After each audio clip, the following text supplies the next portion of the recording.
Alhamdulillah, nahmaduhu wa nasta'inuhu wa nastaghfiruh wa na'udzu billahi min shururi anfusina wa min sayyiati a'malina. Man yahdihillahu fala mudilla lahu wa man yudlil fala hadiya lahu. Ashhadu an la ilaha illallah wahdahu la syarika lahu wa ashhadu anna Muhammadan abduhu wa rasuluh. Allahumma salli wa sallim ala habibina sayyidina Rasulillah wa ala alihi wa sahbihi wa man tabi'ahu wa nasarahu wa walah, amma ba'da. Faya ayyuhal ikhwatul mu'minun, usikum wa nafsi bitaqwallah. Qala Allahu azza wa jalla: Ya ayyuhalladzina amanu taqullaha haqqa tuqatih wa la tamutunna illa wa antum muslimun. Sidang Jumaat yang dirahmati Allah, marilah kita bertakwa kepada Allah dan senantiasa mengingati pesan Allah. Janganlah kamu mati melainkan kamu di dalam keadaan menyerah diri kepada Allah. Sidang Jumaat yang dirahmati Allah Subhanahu wa ta'ala mengeluarkan kita sebagai umat dengan agama yang dipilih oleh Allah. Litakunu syuhada'a 'alan nas, supaya kamu menjadi saksi kepada sekalian manusia. Peranan sepatutnya umat Islam ialah menjadi umat yang membimbing dan menentukan perjalanan alam ini. Ustaziyatul alam, yang menentukan dan membimbing perjalanan manusia di alam ini. Namun hasil daripada kelemahan kita, empire Islam yang besar, sejarah umat Islam yang gilang gemilang, akhirnya jatuh dan menjadilah kita satu umat yang lemah. Saban hari kita mendengar berita umat Islam hanyalah sebagai mangsa, viktim kepada persekitaran dan keadaan. Di mana saja ada umat Islam, di situ ada berita penindasan ke atas mereka. Yang hanya mampu kita lakukan ialah kita mengadakan rungutan kita ataupun menyatakan bantahan kita tanpa kita mampu untuk menentukan perjalanan di dalam kehidupan di alam ini. Pun begitu, Allah Subhanahu wa ta'ala di dalam sirah Nabi-Nya Muhammad sallallahu alaihi wasallam telah menetapkan atau mentakdirkan baginda sallallahu alaihi wasallam melalui berbagai-bagai peringkat. Peringkat yang ditindas di Mekah dan juga peringkat menjadi penguasa di Madinah. Hari ini banyak peristiwa-peristiwa yang berlaku. Kita umat Islam hanya menjadi penonton dan mengharapkan sesuatu yang baik daripada kejadian-kejadian yang ada. Kita tahu dunia panas memperkatakan tentang peperangan antara Rusia dan Ukraine. Ada pihak yang berpihak kepada Rusia dan ada pihak yang menyokong Ukraine. Dan orang tertanya-tanya, apakah natijahnya daripada peperangan ini? Apakah akan mencetuskan peperangan dunia ketiga? Ataupun dalam ramalan-ramalan yang dikeluarkan oleh berbagai pihak, dunia bukan sahaja akan mengalami krisis peperangan, tetapi juga krisis kemarau dan seumpamanya yang mungkin mengancam kehidupan manusia. Apakah pendirian kita sebagai umat Islam yang tidak menjadi penentu kepada perjalanan alam ini? Ada beberapa hal yang patut kita sebutkan. Di zaman Nabi sallallahu alaihi wasallam, ketika Nabi berada di peringkat Mekah, berlaku peperangan bagi dua kuasa besar, iaitulah Rom dan Parsi. Rom ialah empire besar yang beragama Kristian, dan Parsi adalah empire besar yang beragama Majusi. Kristian, walaupun ia bukan Islam, ia dekat kepada orang Islam. Mereka terdiri di kalangan ahlul kitab. Majusi, mereka agama yang jauh dibandingkan apa yang menjadi inti kandungan ajaran Islam. Di dalam Al-Quran, jika kita membacanya, kita mendapati adanya surah Ar-Rum, di mana Allah Subhanahu wa taala menyebut tentang ghulibatir Rum fi adnal ard wa hum min ba'di ghalibihim sayaghlibun fi bid'is sinin lillahi al-amru min qablu wa min ba'd wa yawma idzin yafrahul mu'minun. Ghulibatir Rum, ditewaskan Rum, fi adnal ard, pada bumi yang paling rendah, wa hum min ba'di ghalabihim sayaghlibun, mereka selepas ditewaskan akan kembali menang. Fi bid'is sinin, dalam beberapa tahun, antara 3 pada 9 tahun. Lillahil amru min qablu wa min ba'd, bagi Allah itu urusan sebelum dan selepas. Wa yawma idzin yafrahul mu'minun, pada hari Rum menang, orang mukminun akan bergembira. Binasrillah, dengan pertolongan Allah. Yansuru man yasha, dia menolong sesiapa yang dikehendaki. Mengapa orang Islam gembira dengan Rum mengalahkan Parsi? Sedangkan akhirnya apabila umat Islam menjadi kerajaan, dan pada zaman Sayyidina Umar bin Khattab, tentera Islam menumbangkan Rum. Kerana walaupun Islam tidak sama dengan Kristian, sekurang-kurangnya Rum tidak seteruk Parsi. Di dalam percaturan politik dunia, umat Islam perlu mengambil pendirian mereka. Walaupun mereka gagal menentukan hala tuju, tetapi sekurang-kurangnya tahu di pihak mana untuk mereka tentukan pendirian mereka di dalam percaturan yang berlaku di peringkat antarabangsa dalam banyak keadaan memangsakan golongan yang lemah, termasuklah orang Islam. Demikianlah krisis Ukraine dan Rusia. Orang Islam kenalah berhati-hati melihat perkembangan ini. Siapakah yang lebih baik jika ia berkuasa dibandingkan yang pihak yang lain, walaupun kedua-duanya bukanlah daripada pihak Islam. Kemudian, apabila kita membaca Al-Quran, kita baru saja melalui bulan Ramadan. Di dalam Al-Quran ada surah Yusuf.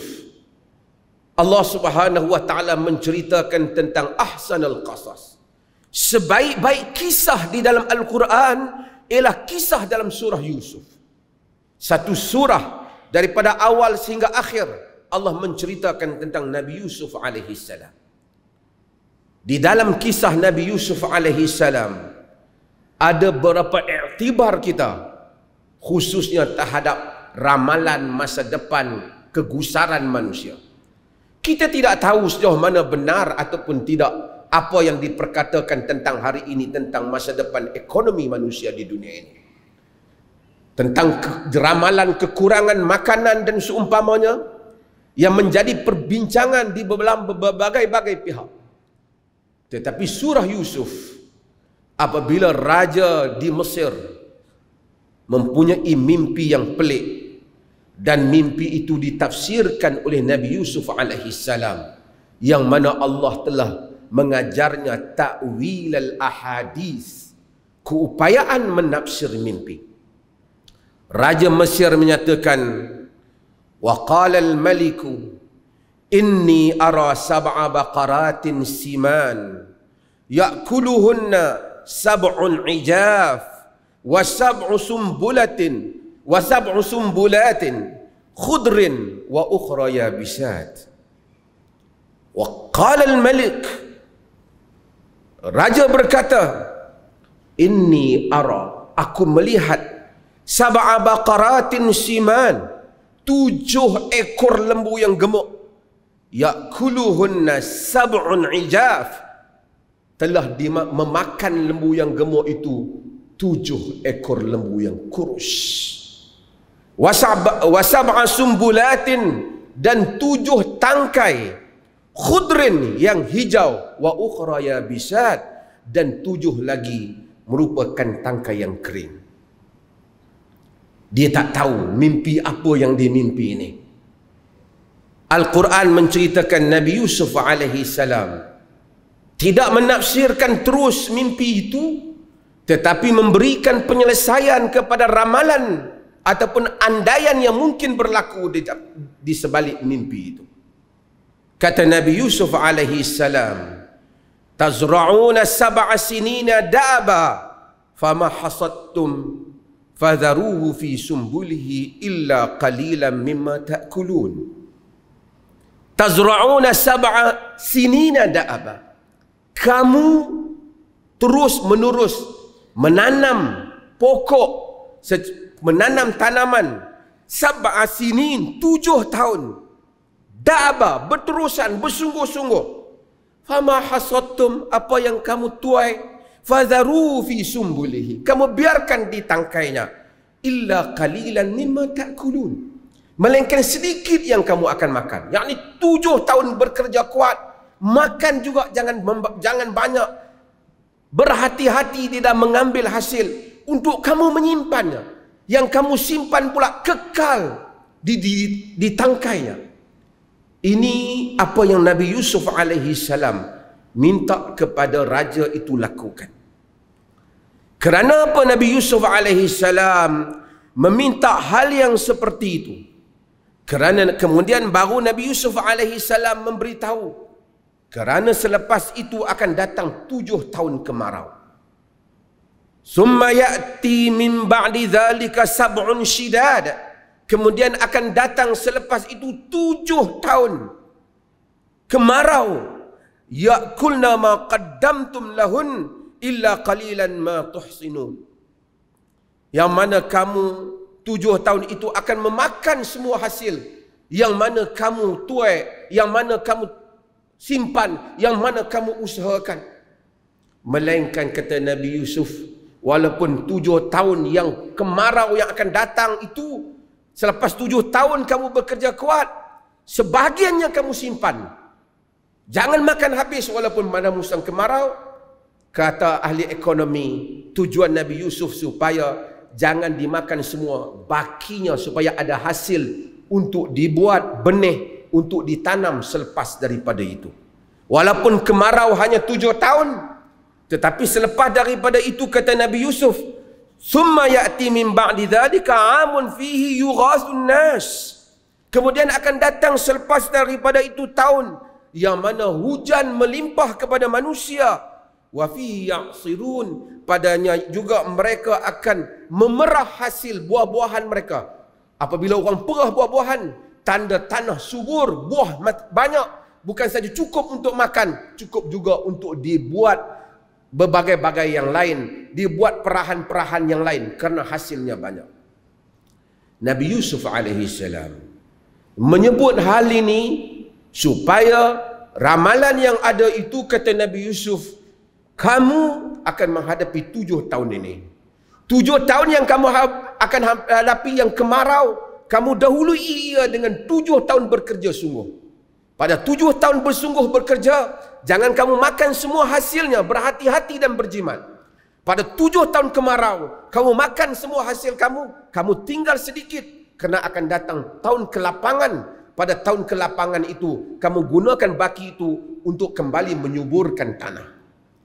Bukan kita ingin menceritakan tentang apa yang Nabi Yusuf alaihi salam sebut, tetapi nak menceritakan Quran mengajar kita secara tidak langsung.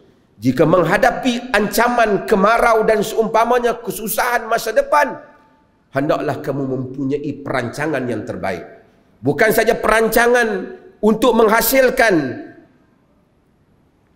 bahan makanan yang cukup apabila menghadapi kerana ataupun krisis, tetapi juga cara berjimat cermat dan juga cara apabila menghadapi proses selepas daripada krisis itu tamat. Besarnya Al-Quran. Kita bukan ingin menceritakan itu secara detail, tetapi kita di perlis ini. Ketika dunia mungkin memperkatakan tentang takut krisis makanan dan seumpamanya, jika kita lihat tuan-tuan yang ada di dalam masjid ini dan rakyat Perlis keseluruhannya, kita mempunyai tanah. Tapi duka cita ramai orang yang kadang-kala dia susah, mau makan pun terpaksa meminta pertolongan daripada orang lain. Bukan kita menghina kedudukannya, tetapi hal kehidupannya. Tapi jika kita pergi ke rumahnya, tanah yang masih luas tidak dia tanam walaupun sayur-sayuran yang boleh dia makan. Dia terpaksa membeli sayur yang sebahagian itu datang daripada luar Perlis. Padahal jika dia tanam di keliling rumahnya, dia sudah dapat menjimatkan 5, 6 ringgit, 10 ringgit wangnya setiap hari. Tanahnya boleh dia tanam dengan banyak tanaman-tanaman di sekelilingnya.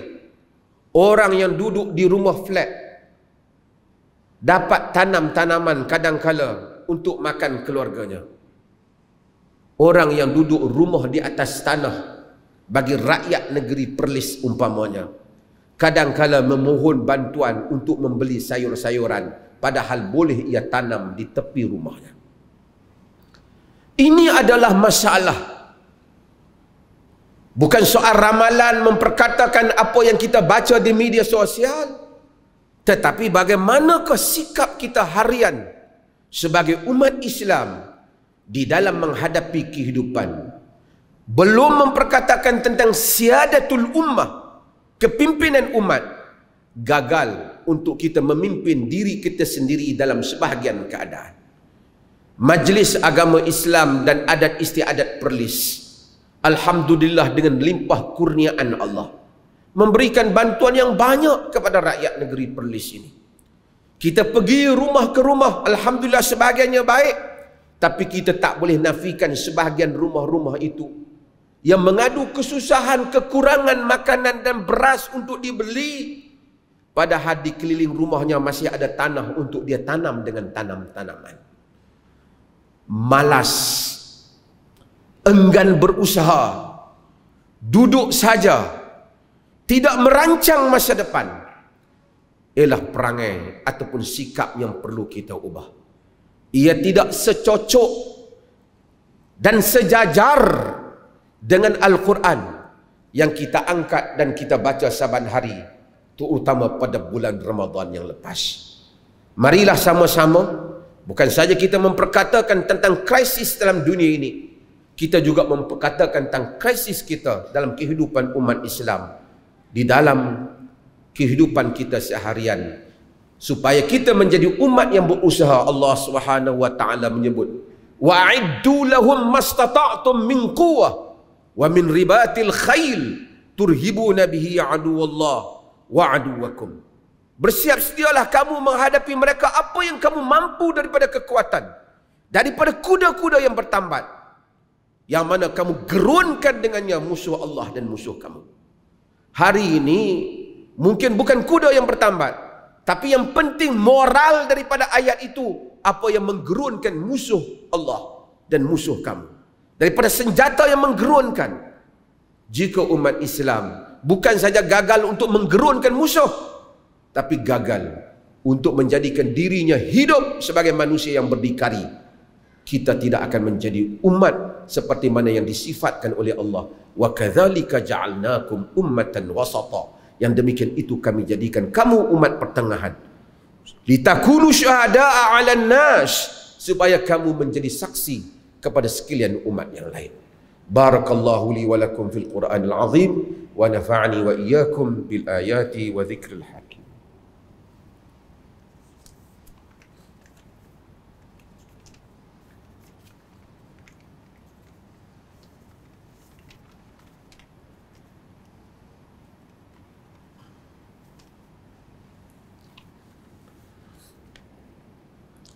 Alhamdulillah, alhamdulillahi wahdah, wa ashhadu an la ilaha illallah wa ashhadu anna Muhammadar Rasulullah. Allahumma salli wa sallim ala nabiyyina Muhammad wa ala alihi wa sahbihi ajma'in, amma ba'd. ya ayyuhal ikhwatul mu'minun, usikum wa nafsi bitaqwallah wa tazawwadu fa inna khaira zadi taqwa. Sidang Jumaat yang dirahmati Allah, marilah kita semua bertakwa kepada Allah. Saya berpesan pada diri saya sendiri dan kepada tuan-tuan sekalian untuk kita bertakwa kepada Allah dan berbekallah sebaik-baik bekalan ialah takwa. Di dalam hadis Nabi SAW yang diriwayatkan oleh Imam Muslim, diriwayatkan oleh Imam Al-Bukhari, diriwayatkan juga oleh Imam Muslim. Baginda sallallahu alaihi wasallam menyatakan, innaka antadhara warasataka aghniya khairun min antadharahum alatan yatakaffafuna an-nas. Kamu jika engkau meninggal nanti, kamu tinggalkan keluarga kamu dalam keadaan ada kekayaan kaya, lebih baik daripada engkau tinggalkan mereka dalam keadaan miskin, meminta-minta kepada orang lain. Nabi suruh kalau boleh kita ni sebelum mati tinggal harta untuk keluarga kita. Jangan tinggal hutang, tinggal harta. Nabi kata kamu tinggalkan tadhara warasataka aghniya khairun min an tadharahum alah. Kamu tinggalkan keluarga kamu dalam keadaan kaya, lebih baik daripada kamu tinggalkan mereka dalam keadaan miskin. Nabi pesan pada sahabat yang nak wasiat semua harta dia nak bagi pada jalan Allah. Nabi kita tinggal sebahagian untuk keluarga kamu. Sebahagian kita mungkin jika tidak dengan rezeki Allah, tapi jika kita mampu, bukan saja mampu berwasiat untuk kebajikan, tapi terlebih dahulu meninggalkan untuk keluarga kita. Sebahagian orang bukan saja tidak boleh berwasiat untuk hartanya kepada kebajikan, bahkan tidak mampu meninggalkan hartanya untuk kaum keluarganya. Marilah kita berusaha dalam hal ini. Dengan apa yang ada kurang-kurangnya, apabila kita balik pada Allah, ya Allah, aku telah buat yang terbaik, meninggalkan keluargaku dalam keadaan mendapat harta yang halal daripada apa yang telah aku kerjakan. Jika kita meminta-minta dan kita mewarisi anak-anak kita meminta-minta, kita tidak menunaikan sunnah Nabi SAW. Mudah-mudahan sama-samalah kita berusaha menjadi umat yang mempunyai maruah diri dan mempunyai harga diri dan berdiri untuk kehidupan dunia ini dan berbakti menjadi hamba yang saleh untuk pulang ke akhirat nanti.